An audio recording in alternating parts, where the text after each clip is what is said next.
I had dreamed about that moment for months, landing back on American soil, finally free from the endless buzz of chopper blades, the acrid stench of diesel smoke, and the weight of body armor that had practically become part of my spine. I hadn't told Rachel I was coming home early. My return from Afghanistan was bumped up by nearly a week due to a logistics shuffle with my unit, and I figured surprising her would be one of those rare moments of joy you store in your soul and take to the grave. I had it all pictured. Me walking through the front door, our golden retriever barreling toward me, our 10-year-old son Jake yelling "Dad," like a scene from one of those tearjerker welcome home videos you see go viral on the internet, and Rachel, standing there in the doorway, teary-eyed, arms open, whispering my name like it was a prayer. That was the movie in my head. But what happened when I pulled into our driveway at 3:47 p.m. on a Wednesday was something so gut-wrenching, so jarringly out of sync with the fantasy, that it genuinely felt like I'd stepped into someone else's nightmare. There was a car in my driveway I didn't recognize, a sleek, low-slung silver Dodge Charger with vanity plates that read, "Play for Keeps." I stared at it for a few seconds too long, my heartbeat doubling before I even stepped out of the taxi. At first, I rationalized it away, maybe a family member, maybe one of Rachel's friends, maybe her cousin Blake who was always bouncing around in different cars. But as I grabbed my duffel and started walking toward the front steps, a sick animal instinct began crawling up my spine, whispering a warning I didn't want to hear. The blinds were drawn. There were no shoes by the door. The porch lights, normally on a timer, were off even though the sun had just started to set behind the pines. I reached for the doorknob, pushed the door open with the slow caution of a man trained to expect the worst, and before I even had a chance to call out Rachel's name, a tall, shirtless man appeared from the hallway, holding a mug of coffee. Sweat still glistening on his collarbone, and not a hint of surprise on his smug, too familiar face. He looked me up and down like I was the intruder, like I had just walked into his house, not the one I spent years building with the woman I thought loved me. "Can I help you?" he said, the audacity in his voice making my fist clench and my mind fog over with disbelief. My boots were still dusty from cobble. My uniform still smelled like gun oil and sand. And this man, this stranger in my home, stood there sipping coffee while my wife, was nowhere to be seen. In that moment, time slowed into a thick syrup of confusion and rage. I just stepped inside and said the only thing I could through a clenched jaw, and a voice I barely recognized. "Where's Rachel?" He smirked, like I'd just asked for the Wi-Fi password, and that's when I knew my war wasn't over. It had only just begun. For a few excruciating seconds, I stood in that entryway like a statue carved from disbelief, my boots still planted in the place where reality had begun to bend into something unrecognizable, while the stranger, shirtless, barefoot, and utterly unfazed, leaned casually against the wall like he belonged there, like I was the one interrupting his evening routine. When I asked for Rachel, his lip curled into this smug half-smile, the kind that instantly makes your blood run hot with something between rage and nausea, and he said, with a lazy shrug and not a single ounce of decency in his tone, "She's a little busy right now." My mind started sprinting through scenarios, none of them good, but my body was already moving, instincts overriding confusion, and before he could say another word, I stepped past him, walked straight down the hallway like I still lived there, because damn it, I did. The upstairs felt wrong before I even reached the top step. There was this faint smell, red wine, scented candles, and something else I couldn't quite place but instantly hated. My heart was slamming so hard against my ribs I could hear it, feel it in my throat, in my ears, in the tips of my fingers. I turned the corner to our bedroom, a place I used to think of as sacred, only to find Rachel sitting on the edge of the bed in a silk robe I'd never seen before, legs crossed like she was posing for a magazine cover, swirling a half-full glass of Cabernet in her hand, and wearing this expression that made my stomach churn. She didn't drop the glass or run into my arms. She just looked at me, like I'd ruined her evening, and said with an infuriating calm that I will never forget, "You should have called first." That sentence, simple as it was, felt like a brick to the chest, not because of what she said, but because of how easy it came out of her mouth, like I was the one who had overstepped. I didn't respond right away. I couldn't. My brain had completely jammed, caught somewhere between the need to scream and the shock of realizing that everything I'd been fighting for overseas, every second I'd spent counting down the days to come home, had collapsed into a lie wearing perfume. She sipped her wine again, no apology in her eyes, no guilt, just a flicker of irritation like I'd come home early from a golf trip instead of a war zone. "I wasn't expecting you until next week," she added, as if that somehow explained the half-naked guy downstairs and the fact that my bedroom now smelled like a damn spa. I stared at her, at the woman I'd loved for almost 12 years, trying to understand how someone could look so cold, so unapologetically gone, and I realized, right then and there, that I wasn't just back from one war. I had walked straight into another. I stood there, planted in the doorway of our bedroom, still in full uniform, the weight of my rucksack forgotten on my back as Rachel tilted her wine glass and looked at me with a calmness that shouldn't exist in that moment. Not when your husband walks in on you half-dressed in the middle of the afternoon, not when there's a man downstairs walking around like he owns the place. But instead of panicking or showing even the smallest ounce of remorse, she let out a sigh so theatrical, I thought for a second she might start rehearsing lines from some drama school audition. "Mike, you didn't tell me you were coming home," she said again, slower this time, like I was hard of hearing or had missed something. "You scared the hell out of me barging in like this. You can't just show up and accuse people of things you think you see." I couldn't believe it. Her tone wasn't just dismissive, it was accusatory, like I had betrayed her by walking into my own home unannounced, after 9 months of hell overseas. I looked at the unmade bed behind her, pillows still dinted, a single sock half tucked under the comforter like a silent witness to something I already knew but hadn't yet admitted out loud. "I saw him," I said, my voice hollow, scraping the walls of my throat. "You have a guy downstairs. And you're standing here in a robe that's not even yours. Tell me I'm wrong, Rachel. Tell me this is something else. Anything else." She rolled her eyes, actually rolled her eyes like a teenager caught sneaking out after curfew. "Oh my God, Mike. That's Connor. He's my coworker from the insurance agency. He's been helping me with the home office remodel and stayed a little longer because we were, wait for it, painting the ceiling. You know, the one you've been promising to do for the last 3 years." Then she did something I'll never forget. She smiled. Not a warm, apologetic smile. Not a smile of someone who had just been caught doing something horrible. No. It was a smug, mocking smile, like she had rehearsed this line 100 times waiting for the moment I'd show up and dare question her. "Jesus, Mike, don't be so dramatic. You're exhausted, clearly, and you're making a scene over nothing." Somewhere inside me, something cracked, a tiny fracture where my trust had lived, and as she turned her back to me and started walking toward the hallway, I realized just how far gone she really was. "Maybe you should get a hotel tonight," she said without turning around, her voice echoing down the stairs like a ghost in a house that no longer belonged to me. "Take some time. Think things through. Because right now, you're being paranoid and honestly kind of aggressive." I should have screamed. I should have broken something.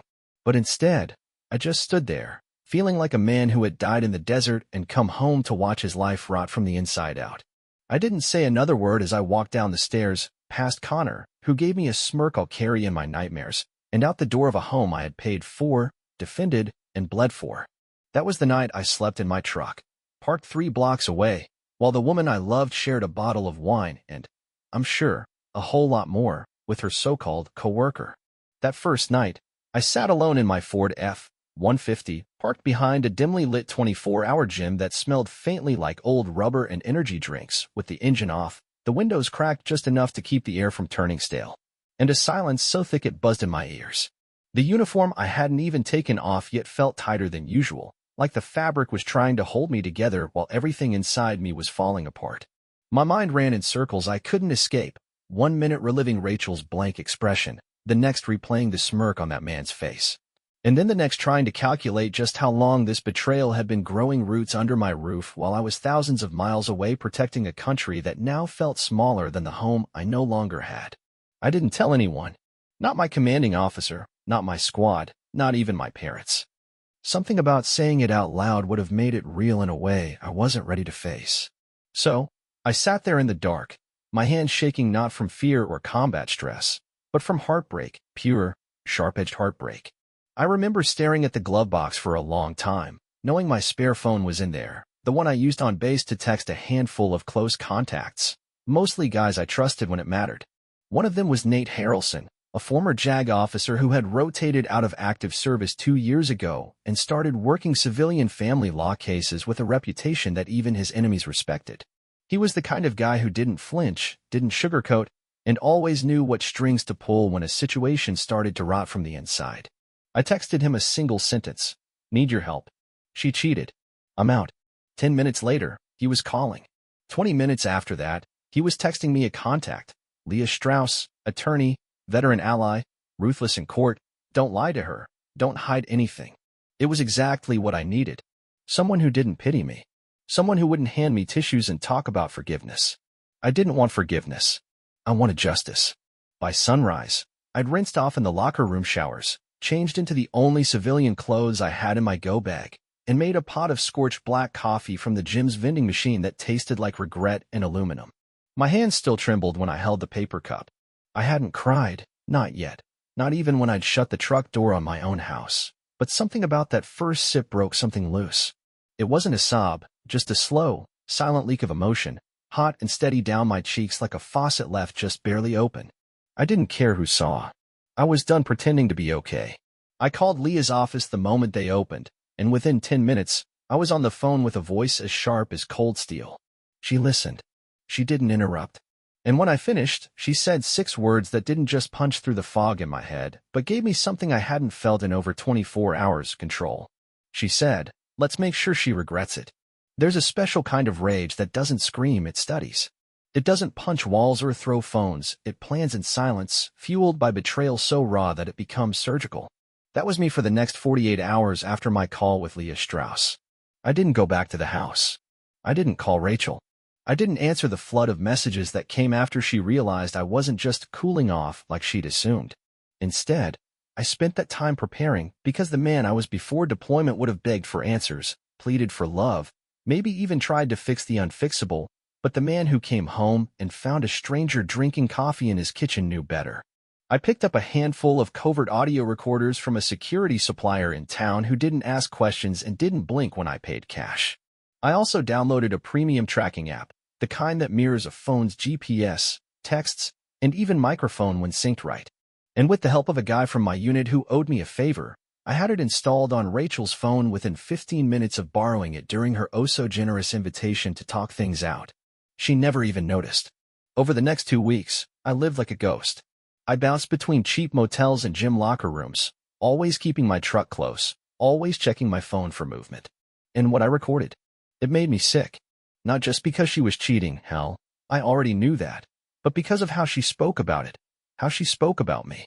In one clip, clear as day, she's laughing about marrying the soldier, so I didn't have to work while I was in my 20s. Another recording has her explaining to her new boyfriend, Connor, how she used the deployment money to finally fix the kitchen, and that Mike never even noticed when I replaced his tools with your stuff. But the worst one, the one that actually made my vision blur from pure rage, was a conversation where she called my service a long vacation with sand and guns, and said, "God, you have no idea how easy it was to string him along." Military guys are all the same, so desperate for love they'll ignore every red flag until it slaps them in the face. That was the moment I stopped being heartbroken. That was the moment I became focused. What made it even more pathetic was who she'd replaced me with: a washed-up, wannabe real estate investor who bragged about flipping homes but didn't have a single listing to his name. Connor was living off Rachel like a leech, eating my food, sleeping in my bed, and playing house in the life I had built with calloused hands and bloodied boots. He had no job, no career, and according to one of Rachel's own voicemails, he was just waiting for his big break, while she picked up the slack. I sat in my truck one night and listened to her say, "It's just temporary, babe. Once Mike's pension hits, I'll file for separation and we'll be set." That was her plan. Drain me dry, and then toss me out like the wrapping paper from a gift she didn't even appreciate. But she underestimated me badly. I wasn't just another soldier returning broken and blind. I was done crying. I had the evidence. And now, I had a mission. It's amazing how quickly grief mutates into strategy when you stop letting pain control the steering wheel. Leah, my lawyer, was no handholder. She didn't ask how I was feeling or if I was sleeping okay. What she did ask, blunt as a rifle but to the chest, was this: "Mike, do you know where every dollar of your joint assets has gone since you deployed?" I stared at the legal pad she'd handed me, covered in notes and bank names I didn't recognize, and answered honestly, no. I trusted Rachel to handle our household accounts while I was overseas because I was too busy dodging mortar fire and clearing patrol routes to log into a damn checking account. But that trust, like everything else in our marriage, turned out to be a carefully crafted illusion.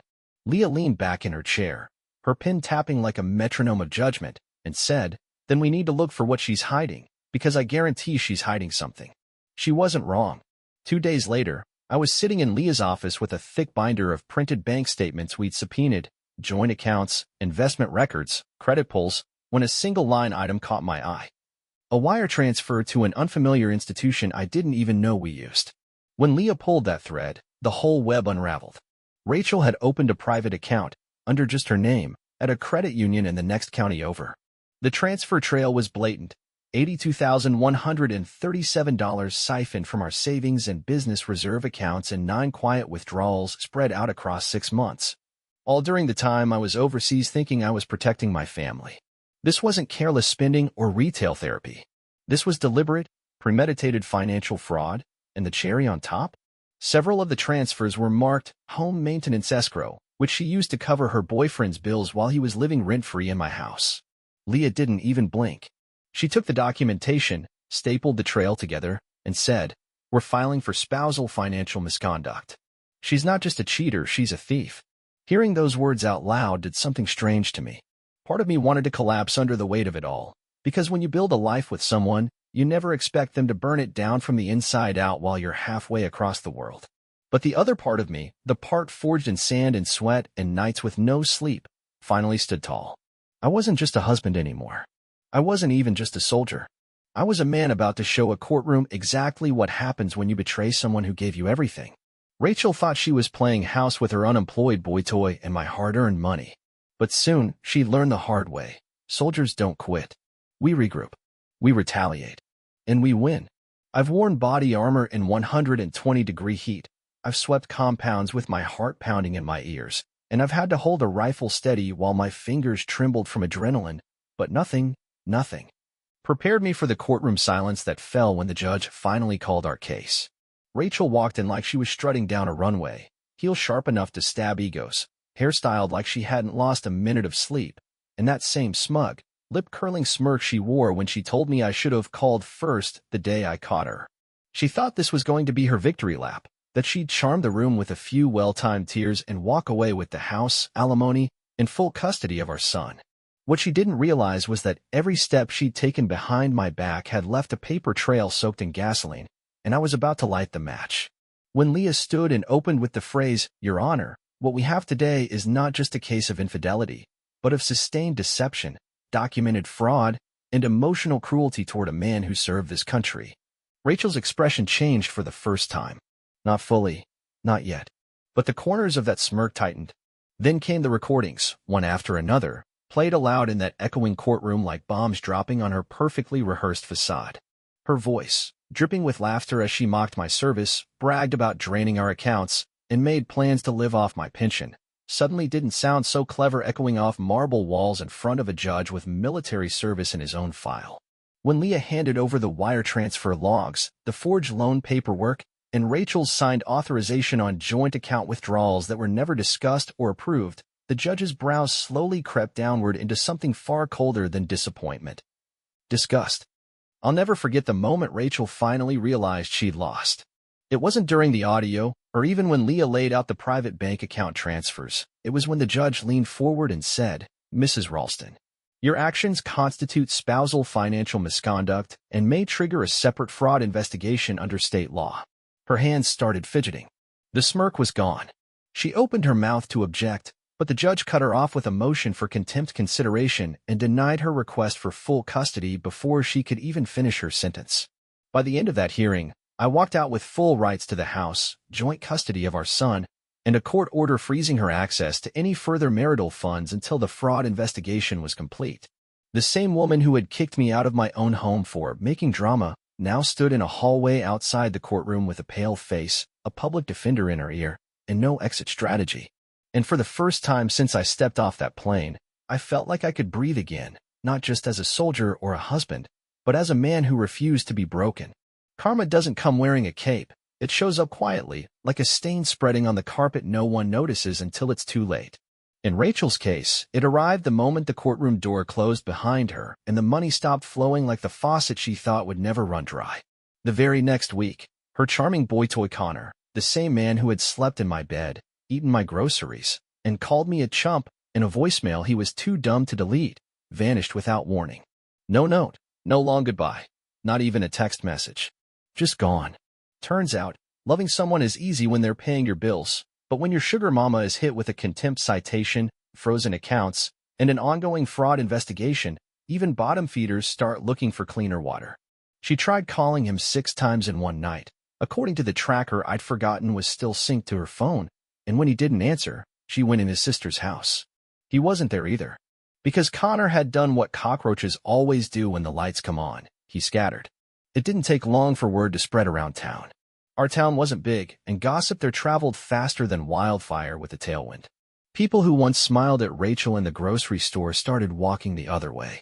Clients from the insurance office she used to run started pulling their policies without explanation. Parents at our son's school stopped making eye contact. And when her name hit the local court blotter for pending financial investigation, that was the final nail in the coffin of her suburban queen image.